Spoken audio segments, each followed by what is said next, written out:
Hi, today we're going to review one of the sexiest products that we have tested in a long time. This is the ProMediaGear BH-1 Balhead. So let's see what it can do. Over to you, Mitch.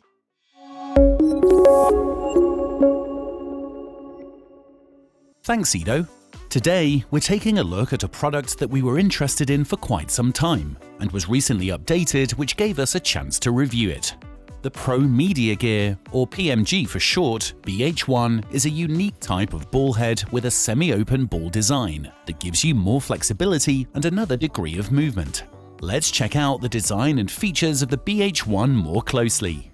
The build quality of the BH-1 is really top-notch, just like any other PMG product that we've tested. It's made in the company's factory in the US, entirely of aluminium, and feels fantastic in the hand. The design is really unique. It isn't exactly what we would call open ball, like CTC's Aspen Balhead that was recently on Kickstarter, but it does have a huge freedom of movement, with unbeatable level of heavy-duty build that seems like it will easily last for a lifetime. All this ruggedness does come with some extra weight, and although the unit is made of lightweight aluminium, it's still over 900 grams or 31 ounces. The base of the unit is sizable at 7 centimeters, over 2.5 inches, giving it a good support. Please keep in mind though that it isn't really designed for small and light tripods, and is a much better fit for studio tripods or heavy-duty outdoor tripods. The head has two knobs, a larger one for operating the ball, and a smaller one, although still pretty substantial, for the pan. Both knobs feel great, with nice thick grooves which are easy to lock and open with one hand. The larger knob and ball mechanism is made in such a way that you don't need to turn it as much as you do with a normal ball head in order to achieve the same locking force, which is a great time saver and a very welcome feature. We think that the best way to think about the design of the BH-1 head is like a ball head on its side that also has pan option. So in essence, you get another degree of freedom when you play with the head. The BH-1 has not one, but two bubble levels. The first one on the side of the base, and another on the Arca Swiss base, which is what we've been using for the most part. The BH-1 uses a very robust PMG Arca Swiss quick release base with a nice strong locking knob. It comes with a PMG's universal PBX3 plate, which can also connect to other PMB accessories.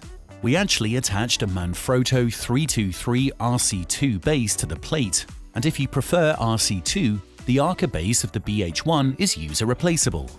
Operating the BH-1 is pretty straightforward, although it's different than most conventional ball heads on the market. The tilt knob allows the user to move up and down, forward or backwards, in about the area of a quarter of a sphere.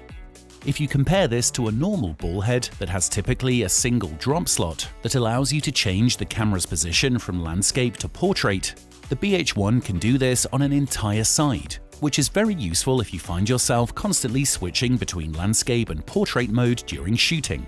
One thing which a lot of ball head reviews don't seem to talk about but is really important is that on many ball heads there is a tiny drop that you sometimes encounter after locking the head, often referred to as sag. With the BH-1, we did not encounter this at all, and even if it does occur with very heavy setups, it's minimal. Talking about setups, since we're shooting mostly with Sony mirrorless cameras and setups that are not very heavy, we didn't feel like we were really challenging the head that much. So we decided to push it to its limit using our new SlidePod, which creates a very substantial amount of force on the head when the camera and most of the slider is away from the ball head. In our experience, as long as we made sure that the ball is tightly locked down, the SlidePod stayed in place despite the huge pressure. There are two things that we would consider improving if a new version of this product will be developed in the future.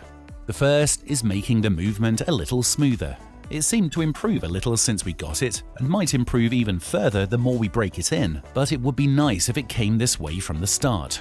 Talking to PMG, they explained to us that the BH-1 is not as smooth from the start as traditional heads, and it never can be, because it's designed differently.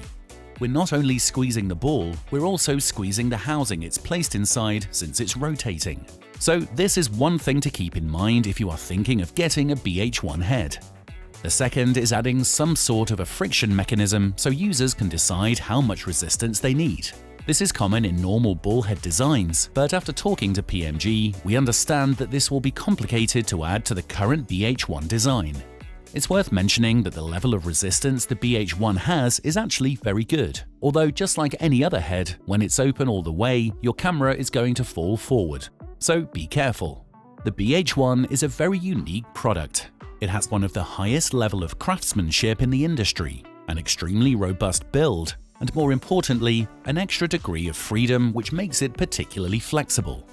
We can certainly see the BH-1 used both indoors for studio work like we do, as well as in an outdoor environment for landscape and general purpose shooting. We wish there was a way to add a friction knob and maybe get a bit more smoothness in the motion of the ball, although this is likely to improve over time. As for pricing, the BH-1 currently sells for $450, which is certainly a premium price, but you will be getting what you paid for with this head, and we can certainly recommend it for those looking for a unique, high-end, versatile, heavy-duty ball head. Back to you, Ido.